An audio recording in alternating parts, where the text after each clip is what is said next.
Bismillahirrahmanirrahim. Assalamualaikum warahmatullahi wabarakatuh. Innal hamdalillah nahmaduhu wa nasta'inuhu wa nastaghfiruhu wa na'udzu billahi min shururi anfusina wa min sayyiati a'malina. May yahdihillahu fala mudhillalah wa may yudlilhu fala hadiyalah. Asyhadu an la ilaha illallah wahdahu la syarikalah wa asyhadu anna Muhammadan abduhu wa rasuluhu la nabiyya ba'dah. Qala Allah ta'ala fil Qur'anil Karim, ya ayyuhallazina amanu ittaqullaha haqqa tuqatih wa la tamutunna illa wa antum muslimun. Shadaqallahul azim. Perkenalkan, nama saya Muhammad Husbul Al-Haq, akan menjelaskan sedikit Islam pada masa Daulah Bani Umayyah. Bani Umayyah dalam bahasa Arab Banu Umayyatu atau Kekhalifahan Umayyah adalah kekhalifahan Islam pertama setelah masa Khulafaur Rasyidin yang memerintah dari 661 Hijriah sampai 750 Hijriah di Jazirah Arab dan 756 Masehi sampai 1031 Masehi di Cordoba, Spanyol. Nah, nama Khalifah Umayyah ini diambil dari kakek buyut Muawiyah bin Abi Sufyan yang pada saat itu Khalifah ini menjadi jaya-jayanya, yakni Umayyah ibni Abdus Syams, kakek buyut dari Khalifah pertama Bani Umayyah. Masa keemasan Bani Umayyah itu hanya sekitar 90 tahun, yaitu dimulai dari masa Muawiyah bin Abi Sufyan, yaitu setelah terbunuhnya Ali bin Abi Thalib, dan kemudian orang-orang Madinah membayar Hasan bin Ali menyerahkan jabatan kekhalifahan kepada Muawiyah atau disebut dengan peristiwa Amul Jamaah. Pada masa itu hanya mendamaikan kaum muslimin yang pada masa itu dilanda dengan berbagai macam fitnah pada zaman Khalifah yang ketiga, yakni Utsman bin Affan sampai Ali bin Abi Thalib. Pada masa Muawiyah ini, perluasan wilayah yang terhenti pada Khalifah Utsman bin Affan dan Ali bin Abi Thalib diperluas sampai ke Afrika Utara, di Tripoli, di Tunisia, di Afrika Utara, sampai ke wilayah Oxus dan Afghanistan sampai ke Kabul, ya. Sedangkan ekspansi ke timur kemudian dilanjutkan oleh Marwan Abdul Malik bin Marwan. Nah, menyeberangi Sungai Oxus dan berhasil menduduki Balkan, Bukhara, Khwazim, Fergana dan Samarkand. Insya Allah pada hari ini saya akan menyampaikan masa kemunduran. Nah, masa pengunduran. Seperti Umar bin Abdul Aziz, kekuasaan Bani Umayyah dilanjutkan oleh Yazid ibnu Abdul Malik 720 sampai 724 Masehi. Masyarakatnya sebelumnya hidup dalam ketenteraman dan kedamaian, pada masa itu berubah menjadi kacau balau dengan latar belakang kepentingan etnis, fanatisme, dan antar suku yang saling berperang. Masyarakat menyatakan kontroversi terhadap pemerintahan Yazid bin Abdul Malik cenderung kepada kemenangan, kurang memperhatikan kehidupan rakyat. Kerusuhan terus berlanjut hingga masa pemerintahan khalifah berikutnya, yakni Hisham bin Malik pada tahun 743 Masehi. Bahkan pada masa itu muncul satu kekuatan baru di kemudian hari menjadi tantangan berat bagi Bani Umayyah. Kekuatan ini berasal dari kalangan Bani Hashim yang ditekun oleh golongan Mawali. Walaupun sebenarnya Hisham bin Abdul Malik adalah khalifah yang kuat dan terampil, tetapi karena kegerakan oposisi ini semakin kuat sehingga tidak berhasil dipadamkan. Nah, pada masa itu banyak sekali kemunduran. Akhirnya Bani Umayyah itu menduduki di daerah Spanyol, ya, Portugis atau Andalusia, yang dipimpin oleh Al-Walid bin Malik pada tahun 715 Masehi. Dalam proses ini, penaklukan dimulai dengan kemenangan pertama yang dicapai oleh Tariq bin Ziyad, membuat jalan untuk penaklukan wilayah yang lebih luas. Kemudian masuk Islam di bawah pemimpin Musa bin Musair juga berhasil melakukan Sidonia, Kormana, Sheffield, dan Merida sebagai mengalahkan penguasa kerajaan God pada saat itu. Nah, di sini banyak ya masa kemunduran pada Bani Umayyah, yakni karena banyaknya uh, para pemimpin, para khalifah itu sebagai jabatannya hanya sebagai foya-foya dan tidak mementingkan masyarakat. Kronologi Bani Umayyah. 661 Masehi, Muawiyah menjadi khalifah dan mendirikan Bani Umayyah. 670 Masehi, perluasan di Afrika Utara, penaklukan Kabul, penaklukan Samarkand dan Tirmiz, serangan ke Konstantinopel pada tahun 677 Masehi. 680 Masehi, kematian Muawiyah, Yazid I tahta, peristiwa pembunuhan Husain. 685, Khalifah Abdul Malik menegaskan bahwa bahasa Arab sebagai bahasa resmi. 700 Masehi, kampanye menentang kaum barbar di Afrika Utara, penaklukan Spanyol Cid dan Taxosiana. 713 Masehi, penaklukan Multan. 716 Masehi, serangan ke Konstantinopel. 717 Masehi, Umar bin Abdul Aziz menjadi khalifah. Reformasi besar-besaran dijalankan. 725, tentara Islam merebut Nimes dan Prancis. 749, kekalahan tentara Umayyah di Kufah, Irak terhadap tentara Abbasiyah. 750, Damsyik direbut oleh tentara Abbasiyah, kejatuhan kekhalifahan Bani Umayyah. 756, Abdurrahman al-Dakhil menjadi khalifah muslim di Cordoba, memisahkan diri dari Abbasiyah. Kemudian kita melanjutkan pada masa khalifah Daulah Bani Abbasiyah. Bani Abbasiyah berkata dari kata bahasa Arab al-Abbasiyah. Al-Abbasiyadin adalah kekhalifahan kedua Islam yang berkuasa di Baghdad.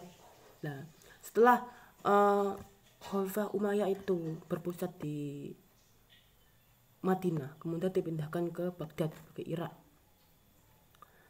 Di situ banyak asimilasi di antara tradisi keilmuan Yunani dan Persia. Bani Abbasiyah dirujuk kepada keturunan Nabi Muhammad yang termuda, yakni Al-Abbas bin Abdul Muttalib, 566 sampai 652. Oleh karena itu mereka juga termasuk ke dalam Bani Hashim yang berkuasa mulai tahun 750 Masehi dan memindahkan ibu kota dari Damaskus ke Baghdad. Daulah ini berkembang selama 2 abad, tetapi pelan-pelan meredup setelah naiknya bangsa Turki yang sebelumnya merupakan bagian dari Khalifah Abbasiyah ini. Kejatuhan totalnya pada tahun 1298 disebabkan serangan bangsa Mongol yang dipimpin Hulaguhan yang menghancurkan Baghdad dan tak menyisakan sedikit pun dari pengetahuan yang dipimpin di perpustakaan Baghdad. Nah, pada masa ini tidak seperti Bani Umayyah yang memperluas dakwah Islamnya sampai ke negeri Afrika, ke Persia, ke timur, tapi di sini masa kemasannya adalah masa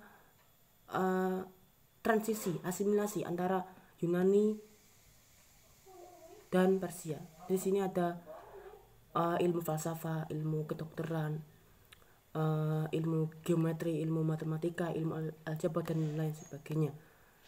Yang pada saat itu yang terkenal adalah Ibnu Sina. Pada masa Khalifah Harun bin Rasyid juga terkenal dengan cendekiawan yang bernama Abu Nawas.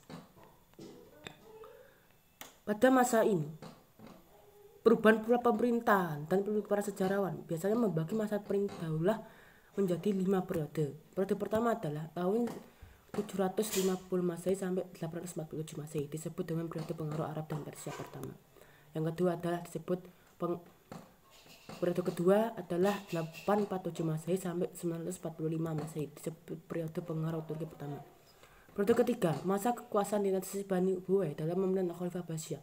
Periode ini disebut juga masa pengaruh Persis yang kedua. Yang keempat adalah tahun 1055 Masehi sampai 1194 Masehi, masa kekuasaan Daulah Bani Seljuk. Dalam pemerintahan Khalifah Abbasiyah biasanya disebut dengan masa pengaruh Turki kedua di bawah kendali Kesultanan Seljuk Raya atau Seljuk Agung. Yang kelima yang terakhir adalah tahun 1258, masa Khalifah bebas dari pengaruh dinasti lain, tetapi kuasanya hanya efektif di sekitar kota Baghdad dan digari oleh bangsa invasi dari Mongol. Pada periode pertama Bani Abbasiyah mencapai masa keemasannya, yakni dengan ilmu pengetahuan dan ulama-ulama cendekiawan yang lainnya. Pada masa Al-Mansur yang keras menghadapi lawan-lawannya terutama Bani Umayyah, Khawarij dan Sugajiah untuk memperkuat kekuasaan untuk Ottoman mungkin menjadi saingan begitu yang disingkirkan Abdullah bin Ali dan Soleh. Padahal kudanya adalah pamannya sendiri yang ditunjuk sebagai gubernur oleh khalifah sebelumnya. Dan karena tidak bersedia membayar, Al-Mansur memerintah Abu Muslim di Al-Khurashini melakukannya, dan kemudian menghukum mati Abu Muslim Al-Khurashini pada tahun 719 Masehi karena kekhawatiran akan menjadi pesaing baginya. Sini insya Allah saya akan menyampaikan ya kronologi dari dinasti Abbasiyah. Kita dapat mengambil kesimpulan dari peristiwa-peristiwa yang ada di atas bahwasanya semua kekhalifahan itu ada masa emasnya, ada masa kemundurannya. Dalam Khalifah Abbasiyah ini masa kemundurannya adalah banyak sekali. Ini tentang persaingan antar bangsa, sikap fanatisme, sikap asabiyah, kemudian ekonomi merosot, pemimpin yang zalim dan pemimpin yang menggunakan kepada